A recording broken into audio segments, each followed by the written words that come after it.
Hello everyone, I'm Bable Jonathan. You welcome to this edition of the 6 p.m. newscast on Equinox television, live from our headquarters in Cameroon's economic capital, Douala. Thanks for joining us. In our top stories, the Cameroon government decides to disburse over 12 billion francs CFA to assist internally displaced persons and Cameroonians seeking refuge in neighboring Nigeria as a result of the deepening Anglophone crisis. And the government of Cameroon has just unveiled a special humanitarian plan to assist the displaced persons. And in this newscast, we shall take you into some of the bushes in the southwest region of the country, where hundreds of Cameroonians are living in deplorable conditions. We shall equally go over to Nigeria to take a look at the deplorable and even precarious conditions in which thousands of Cameroonians are living there, seeking refuge after they fled their homes as a result of rising violence in their areas of residence in their home country. Stay with us.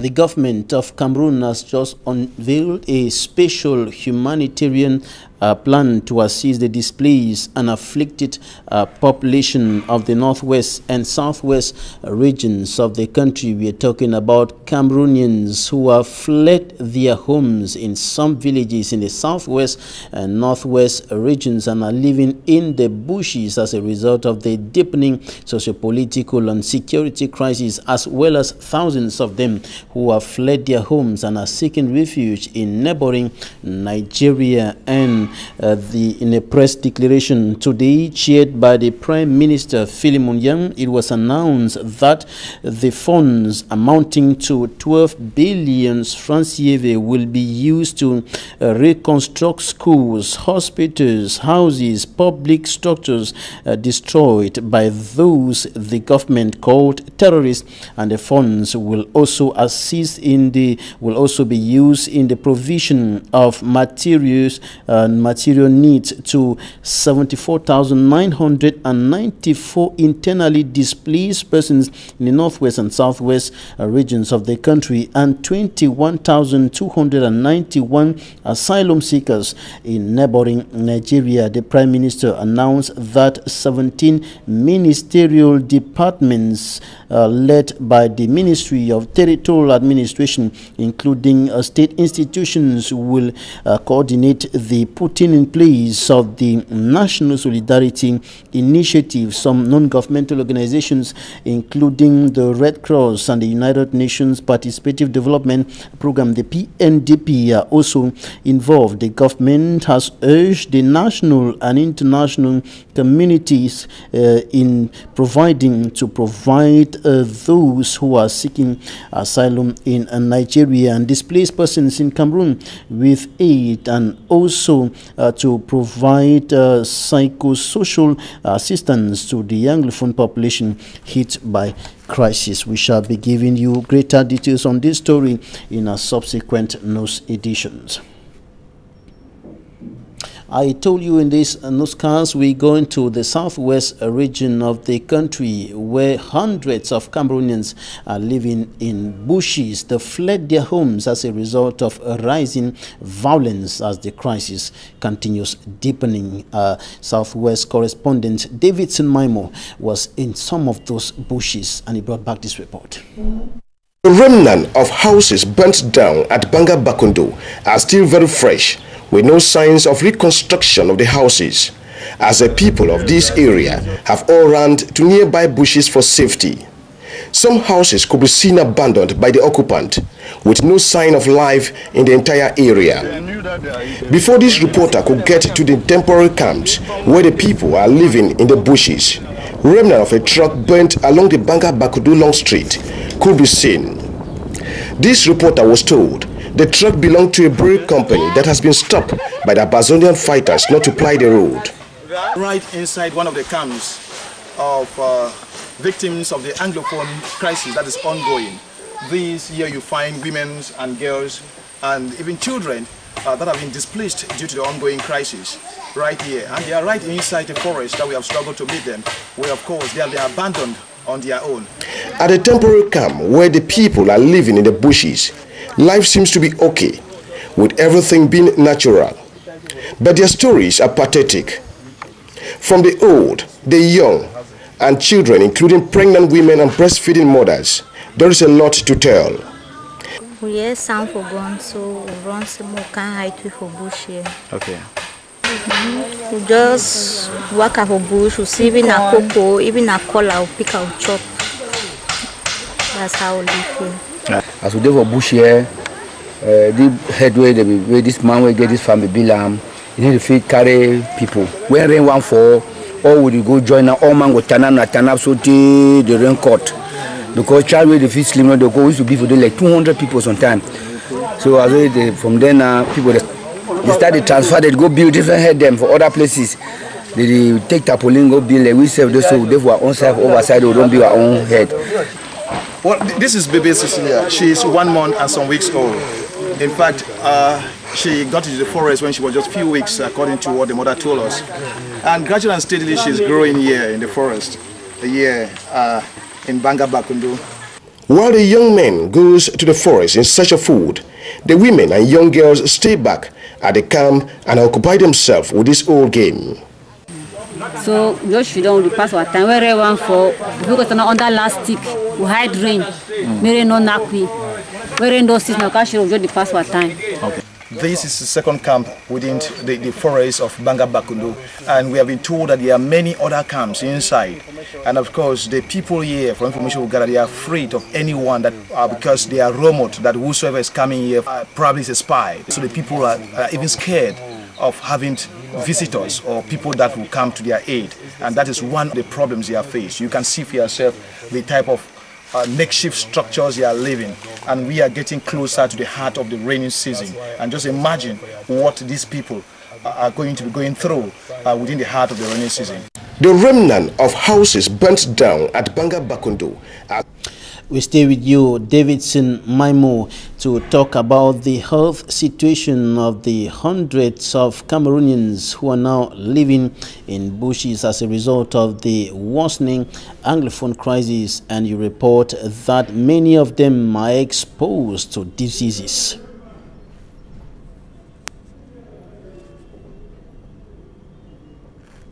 With the rains already at the corner and thousands of people living in the bushes of Banga Bakundu, Balangi, Ekelwindi, among other villages along the Moyoka-Kumba stretch of road, especially women and children, risk suffering of an epidemic, with no drugs, doubtful sources of drinkable water, insect bite, and what have you.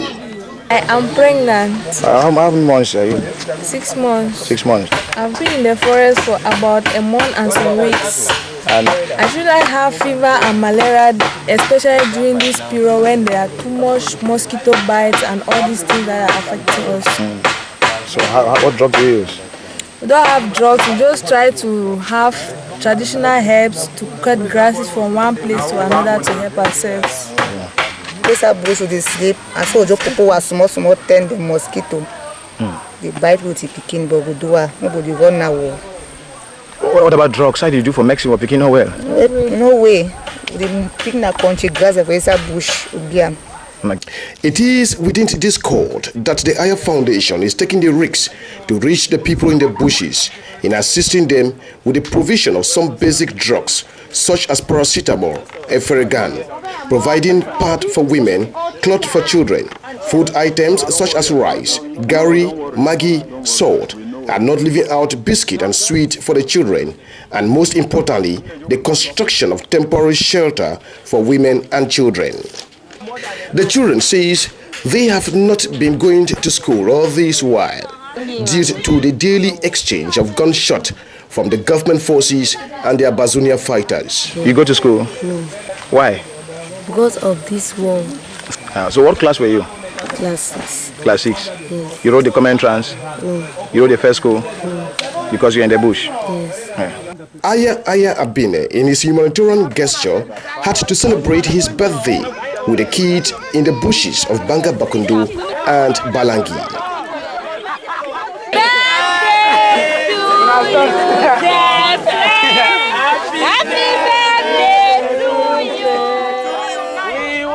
No government official, no government institution has so far visited the displaced persons who are living in the bushes, but a Cameroonian humanitarian non-governmental organization, the Aya Foundation, has done so. And here's an extract of the president of that foundation, Aya Abine. Take a listen.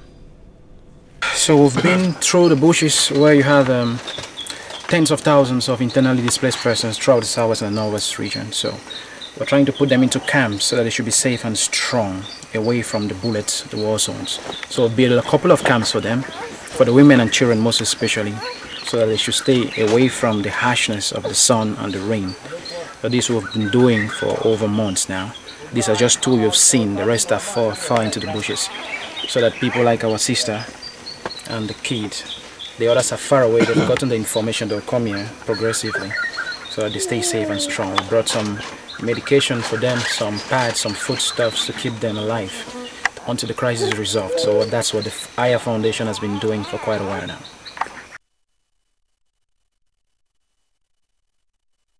This newscast, we shall bring to you a special story on the precarious situation in which some of the detainees, thousands or rather refugees, thousands of them in number, who are living in the Federal Republic of Nigeria. Now we talk about the ongoing probatoire examination in the French subsystem of education, and that examination is taking place in a tense atmosphere with tight security, notably in localities close to the crisis-stricken southwest regions of the country. Now, Franklin Mwabe takes a look at the unfolding of the examination in some schools in the Mongo division close to the border with neighboring southwest region.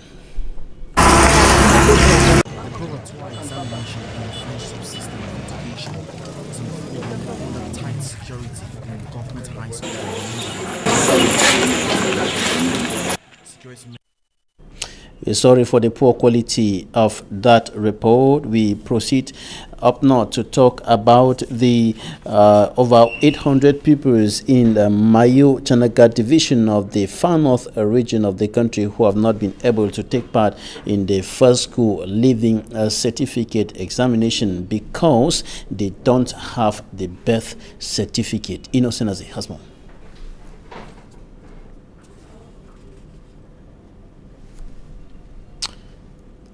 Innocent with that story, or rather Franklin Mwabe with that story concerning over 800 pupils in the Mayo Chanaga division of the far north region of the country who have not been able to take part in the 2018 session of the first school leaving examination because they don't have birth certificates. Franklin Mwabe.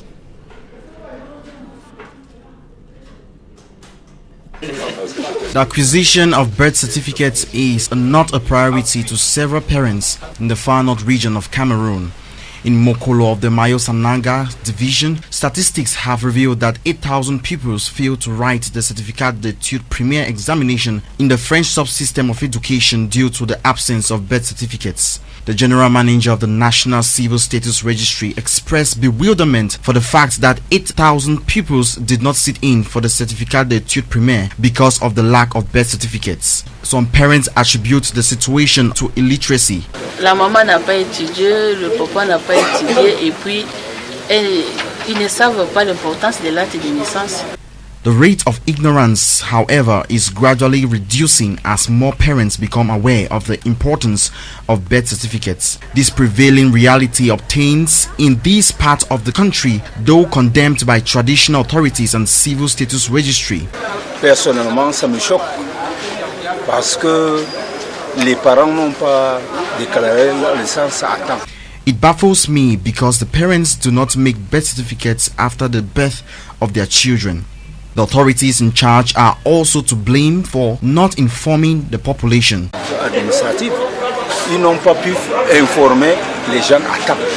To local authorities, acquiring birth certificates is cumbersome and time-consuming.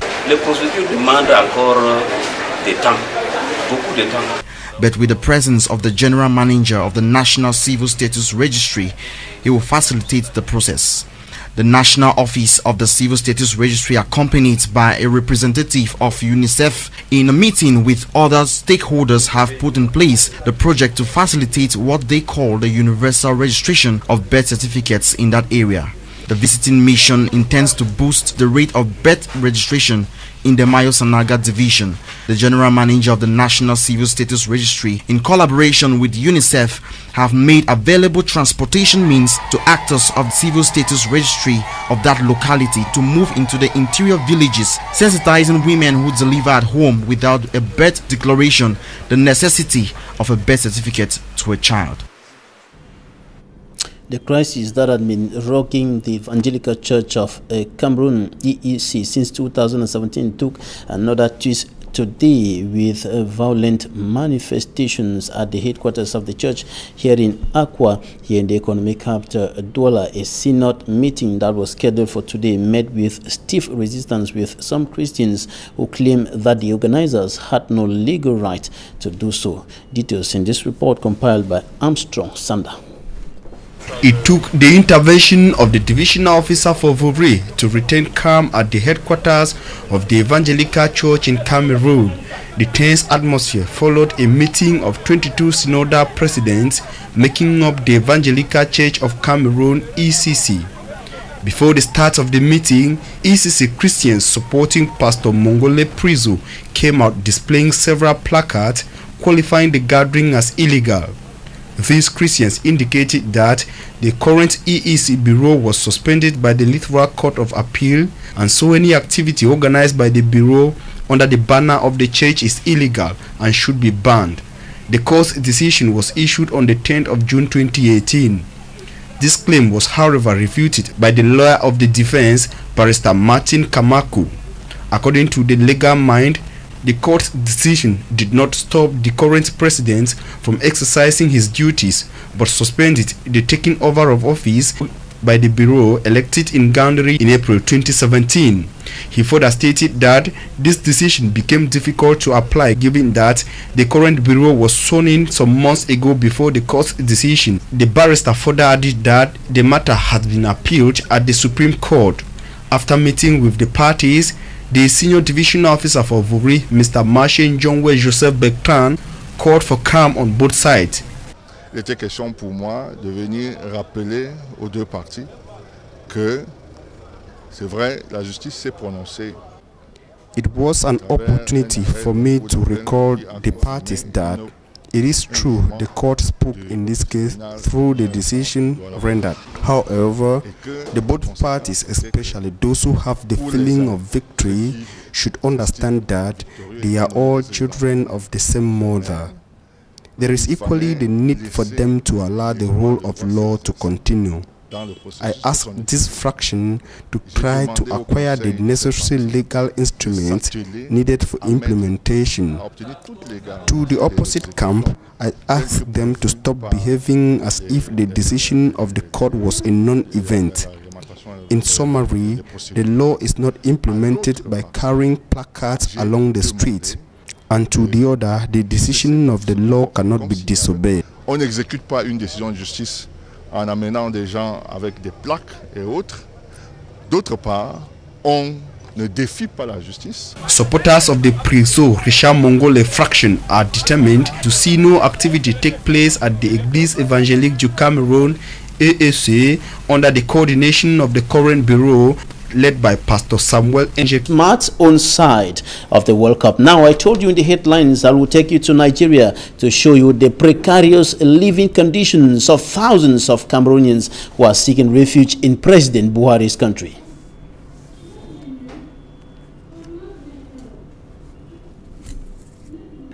We're deeply sorry we're not going to have that report in this newscast. Thanks for staying with us. Goodbye.